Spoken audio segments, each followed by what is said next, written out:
Gets enough sleep.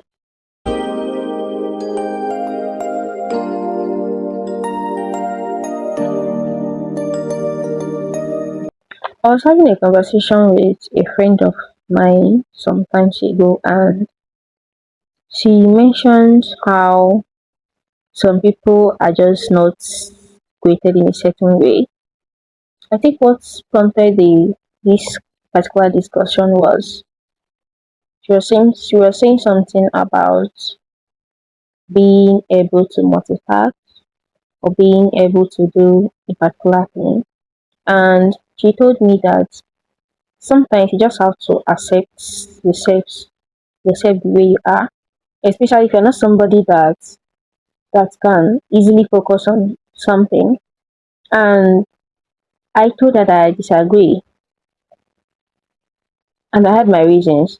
Because sitting here is somebody who who suffers from, should I call it, shiny object syndrome. Yes, you can browse it and know what it is. But I'll give you a hint. Is somebody that can't stay in one thing, that can't stay focused on one thing without jumping to the next big thing or the next big trend. So I feel that I disagree, because as somebody that can hardly focus on something, I've been able to focus on some certain things that I started and was able to see it through to the end. And these are the things I did that helped me stay focused. I think I have about five things that helped me stay focused when I knew that I needed to. So the first thing was eliminating all distractions. Now, distraction can be different things. When I was in school, during exam period, I knew that I had to focus on my books.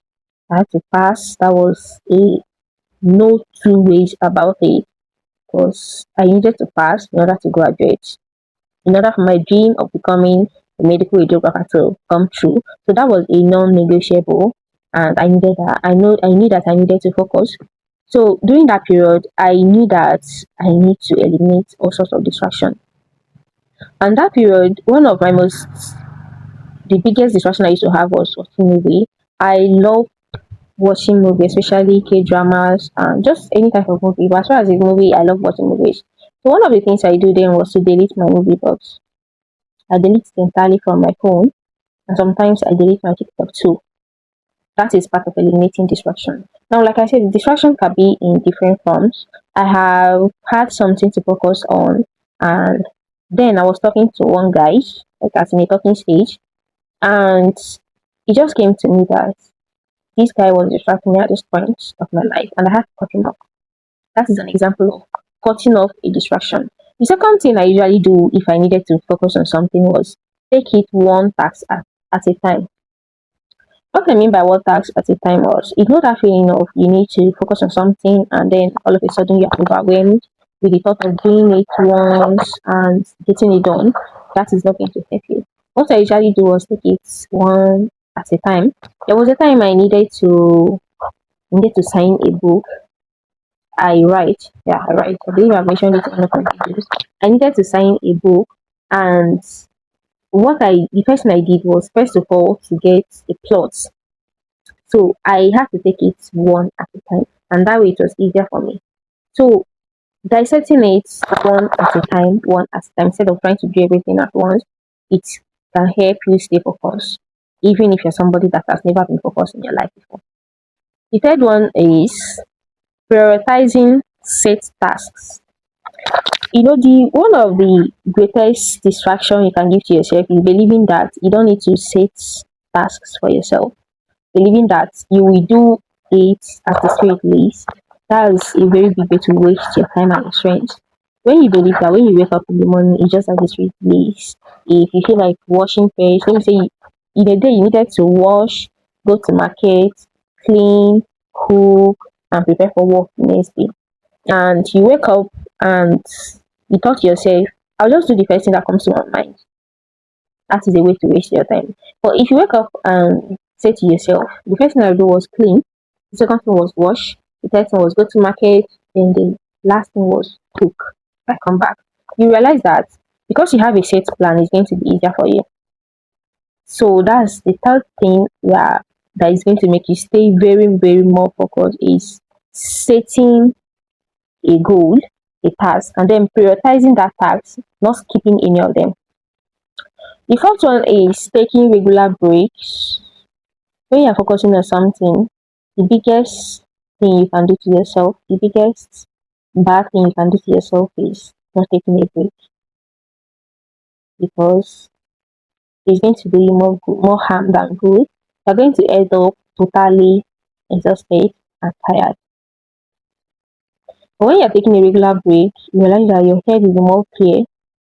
If it's reading, if it's focusing on building a particular thing, when you take regular break, you realize that you're going to come back to that thing with a more clear head and more motivation to do more. So yeah, taking a regular break is going to help you stay focused, even if you have never been focused for your whole life before. The fifth thing was setting the fifth thing that can help you stay very, very focused is setting a clear goal. Yes, setting a clear goal. I can give you an example. Let's assume I needed to retake my second year anatomy class. Let's say Growth Anatomy 1. This particular course have 33 topics. Now, if my goal is to get this course A, like just to get it A without any sub goals, it's going to look confusing to me. But if my goal is to make sure that every day I read at least 3 topics for the next 1 month, then it makes it look more achievable. In contrast to if my goal was to read everything and memorize everything, that is going to look more complex. So the mistakes that we mostly do when we have a goal is not taking enough time to break it into particles. And believe me, breaking into particles makes it look more achievable and easier. So if you are finding it difficult to focus on anything, I advise you kind of you decentralize the main big goal, and instead break that main big goal into little particles. Then focus on achieving a particle at a time. This is going to help you stay more focused. The sixth thing I will recommend is getting enough sleep. Yes, you heard me right. I don't know if it's just me, but I believe that when you're not getting enough sleep, your body is not functioning at the full capacity. Yes, it is even medically backed up. When you're not getting enough sleep, your body is not functioning at the full capacity. And when your brain is not functioning at the full capacity, what is going to happen? You're going to be disoriented, you're going to be tired, you're going to break down. So if you need to focus on anything, the most important thing you can do for yourself is to get enough rest and sleep. And to make this more possible, whatever goal you have to focus on something, start earlier. When you start earlier, you have less reason, you have no reason to lose your sleep and use the extra hours. I believe having 24 hours a day is a big deal, depending on what you're doing with the 24 hours. So if you have 24 hours to focus on the whole thing, then bringing out 6 to 7 hours to sleep daily will not be too much. Using that sleep is going to do you more harm than good, believe me. So yeah, I believe I've stated 6 things. I was saying five, but I stated six. I believe I've stated 6 things that can help you stay more focused if you're somebody that struggles with staying focused. This is coming from somebody that struggles to stay focused too. So you can believe me that this advice is a first hand, it has been tested and it works. So yeah, if you have any other advice to add to this, please do not hesitate to add it to the comment section, because I'm still learning. Yeah, I can learn from you too. So see you in my next video. Bye bye.